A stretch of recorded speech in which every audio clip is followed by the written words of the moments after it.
Well, Nebraska-Omaha played very well, and obviously when you sweep a team in the NCHC, that means that you're doing things consistently well, and they were good from start to finish. Felt in both hockey games we got off to a great start. Our energy level, our wanting to do well, our commitment was great. I mean, again, we generated a lot of scoring chances in the first period of both games, did not finish, and then made some crucial mistakes. We gave up a goal on Friday night with 2 minutes to go in the first period, gave up a goal on Saturday night with 2 minutes to go, and we're in the game all the way through on Friday night. It was just a heck of a hockey game, and pulled our goaltender being down a goal with 1 minute and 12 seconds left, and had a great look at the net. They ended up getting the puck down the ice on a backhander and scored, and got a couple of late goals that were insignificant. And then on Saturday night, there were some strange goals scored in the hockey games, goals that we would like to have back. We ended up changing our goaltenders partway through the game, and really just did not generate enough in the third period there. But, for the greater part of that game as well, Saturday night we did a lot of good things, did not finish, and then gave up some strange goals at the other end. And Omaha won both games. Looking ahead at Miami, it's a team that you guys have split with already this season. Neil mentioned how you like to bring up the CCHA connection between those two. What's this series like? Well, our series against Miami, or hockey games against them, are always great games. They're fast, they're physical. We play similar styles. They're a hard-working, forechecking team, and we play the same way. Both play with a lot of pace and tempo. They've got a lot more experience this year than they had last year in their lineup, and we're a very young team this year. But, again, it will come down to solid goaltending, discipline in terms of not taking too many penalties, and then whoever executes in special teams is going to have a great advantage.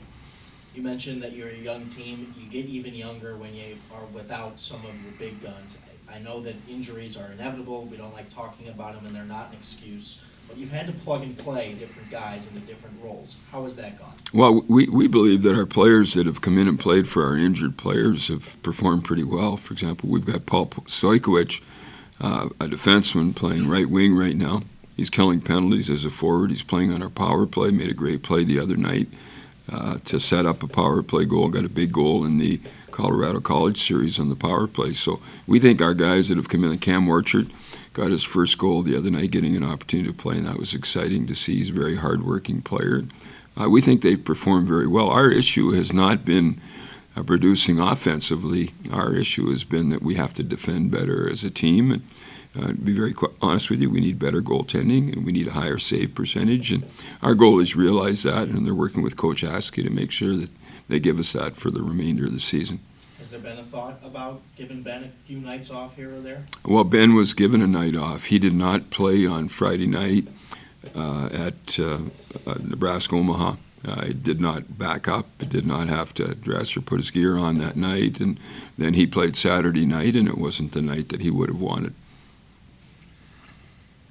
How do you go forward with your goaltenders, Andy? Are you going to let these guys battle it out in practice? It is a situation right now that all three goaltenders, and in fact 4, Will Massey, are all competing to get the net here in the games. And, that's a positive situation from that sense, that you got guys competing for a job. On the other side of it, it's not something where you want to be in that position at this time of the year. I mean, we should have our guy knowing every single night that he can get the job done. And we trust our goaltenders, but somebody has to step up and give us the type of goaltending we need.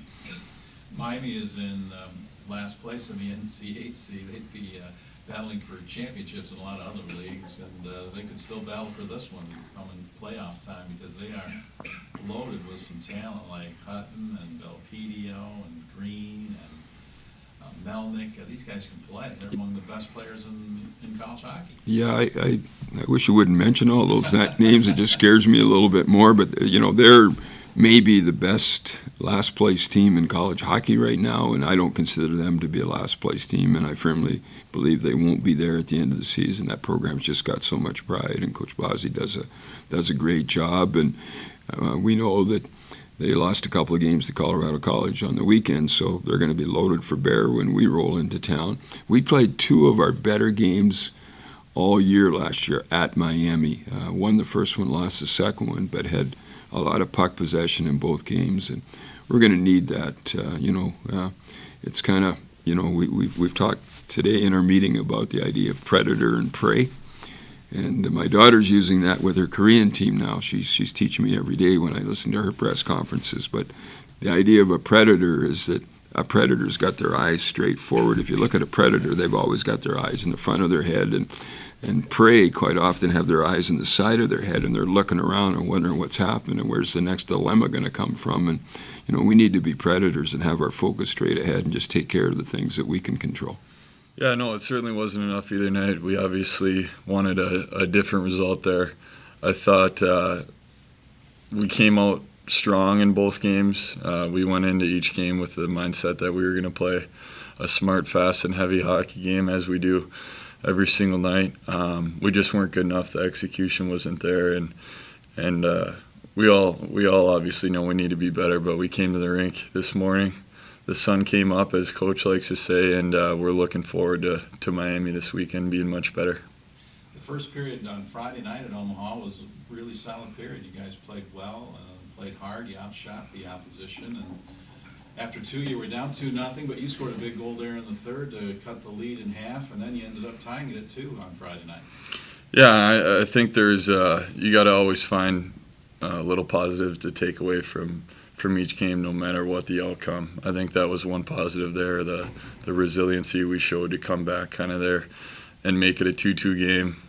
Like you said, I got one by their goalie there. I think it surprised him a little bit, and then for our power play to come back, and Cam Lee stretched a pass up to Roosh, and he had we've seen that release a few times this year. He's got a great shot, so that was a big goal by our power play. It was nice to, like I said, to tie it up there, but obviously we were hoping to keep that momentum going and have it turn into a win. Had a penalty that was costly there in the third. They had a power play goal and then a couple empty netters and another power play goal, and it was a 6-2 final. It didn't feel like a 6-2 game, though. Yeah, I think if you just checked the score after the game and saw that it was 6-2, that maybe didn't reflect completely how the game went, and we felt like it wasn't a 6-2 game, but at the end of the day, that was the score. And you mentioned a few power play goals there. Our PK needs to be better, and that's myself included. Obviously, we take a lot of pride. We've been really good all year, so that's one thing we're looking to get back on track this weekend. And our power play is still finding ways to get goals from different guys. So just got to learn from the weekend and move on here. You got the lead on Saturday with Dawson DiPietro scoring in the first period. That was great to see. Another good period by the Broncos, but Omaha was able to battle back and then went on to win pretty big. Yeah, they did. Saturday overall, we just weren't good enough. We did come out strong. Coach mentioned he liked our jump in the start of both games, and you mentioned Dawson's goal there. I thought Stoik made a really great pass over to Doss. He put it in there, and we came out firing. And then our PK needs to be better. As I said before, we let in that power play goal. So that's something that we're looking to improve, and obviously we didn't get the results we wanted, but this morning we touched on, we were actually watching Coach's daughter, who's obviously the Olympic coach of South Korea, and she mentioned that one thing she was taking to her team was being either predator or prey, and how predators have their eyes on the front of their head, meaning they're looking forward and focusing on what's coming next, while prey have their eyes on the side of their head, which means they're always worried about what's coming next and easily distracted. So we're just looking forward. We didn't get the results we wanted on the weekend, but we're definitely ready for Miami. Miami, a team, you guys split with them back here. It seems like forever ago now. What do you remember from that series? What do you expect on the road?